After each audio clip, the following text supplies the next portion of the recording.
Welcome back. So let's talk a little bit about the third aspect of shape of a quantitative variables distribution, the outliers that may happen. So let's look at this distribution. We've got a quantitative variable. First thing, how many peaks does it have? We see going up, coming down. There's one peak here, right? There may be multiple bars in it. That's fine. That's one peak. So it's unimodal. We think about folding it along kind of the center, and there's some judgment call. What do I mean by the center of the peak? Roughly, again, I would say this looks pretty symmetric. One way I think about this, as you're coming up to the peak from the left side, does it approach the peak in roughly the same sort of way that it does from both sides, the left side and the right side? And this one I would say yes. I would say that's a symmetric unimodal distribution. But we have something else going on out here. Look at this really high value that's sticking up there. So that's the sort of thing we watch for and we flag, we note for our subsequent analysis. That looks like an outlier to me. When we have values that stick out from the others, either low values or high values, everything else is right in here and there's this one that's way up there. That's an outlier. That's going to be really important for us, as we'll see. There are certain things that we do, analytical tools we use, that are affected in big ways by outliers. So we need to note if we have them so we can think about using tools that aren't affected in such big ways by outliers, or at the very least noting, hey, this is going on, here are results for you, but keep in mind that there are outliers that are affecting this in a big way. Let's give a quick example of a distribution that we often would see that would tend to have some outliers. So what I'm doing is I'm drawing some bars. I usually draw these things as kind of smooth curves. So that's something I'll get more and more into. Part of it is I'm getting a little sloppy. Part of it is that's kind of the convention. When you're drawing a distribution, instead of drawing all these rectangles going up as bars, very often what you do is you'll just draw a curve. Because if you think about it, if your bin width gets smaller and smaller, it gets more and more smooth looking. And so if you're dealing with a lot of data, you have really small bin widths in general, and you end up with having something that almost looks like a smooth curve like this. Now, I'm drawing this here. I'm going to start drawing it as a smooth curve for a minute. How would we describe a distribution that looks like this? This might be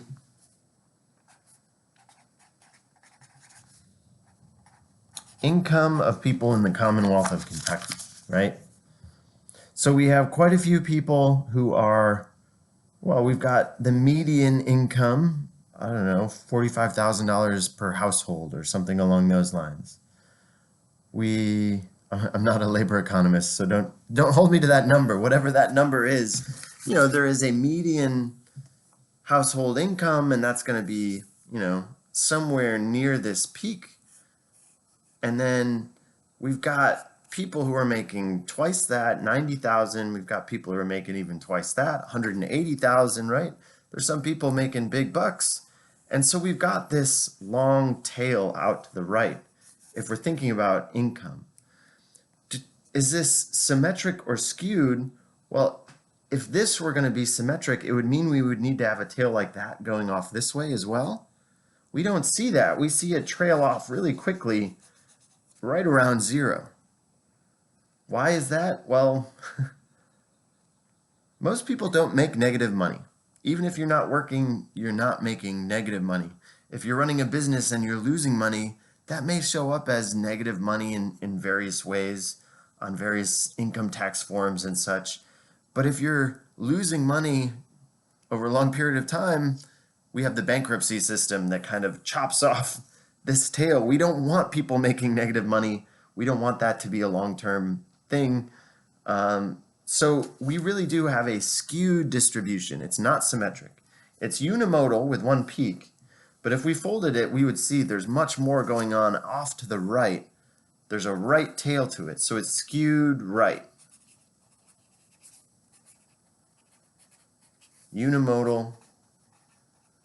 The other thing we would have to think about, so we have people who own these big companies or run these big companies, and they make millions of dollars per year perhaps.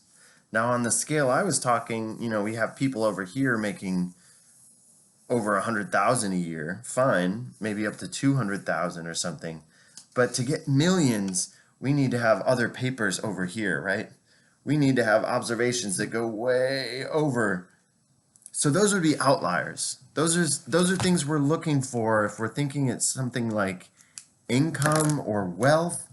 Outliers are really important for us to keep in mind because there are some values that are really going to change what we say about something. I mean, if you're talking about the average income in the state of Washington, where you happen to have Bill Gates and Jeff Bezos, right?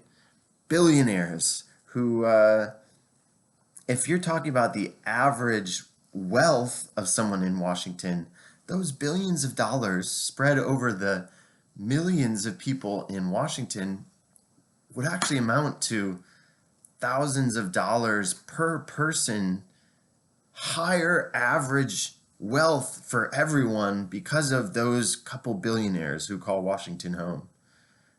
But does that mean that those other people in Washington actually have more because of those billionaires? Not really, not directly, certainly. And that's why we'll see you probably don't want to use something like average income or average wealth if you're trying to describe what's going on, around this peak, around this big mass of people. The experience for most people in Kentucky or in Washington, you want to describe what's going on here, not results that are driven by these few outliers. You happen to have a few billionaires, great, but you don't want that to be driving numbers, because if we're, say, targeting policy for people who need help with food, you do still have a lot of people in the state of Washington who need help getting food. We don't want to skip them over just because the average may look pretty good thanks to Jeff Bezos and Bill Gates, right? Instead, what we'll see, we'll talk about things like the median income or median wealth. That'll do a lot better job describing where the middle of this distribution is. We'll see that the median will do a lot better job kind of hitting the peak compared to the average. The mean is going to be pulled by these outliers. For now, it's really important for us to just remember outliers. They're observations, whether way out to the right or way off to the left, that stick out from where the other more common values are. We want to note them, keep them in mind, because we're going to use those later in various ways. And at the very least, we're going to flag them so we can kind of put that caveat with our results. So we think about the shape of a distribution with three things. We think about how many peaks it has, whether it's symmetric or skewed. And if it's skewed, we describe which direction. And then we think if there are any outliers. Those are the three things I want you watching for when you're looking at the shape of a distribution by looking at a histogram or a stem and leaf plot. So we'll do some practice with those together, and then that'll put us in good shape to go into next week and talk a little bit more about getting into the analysis stuff.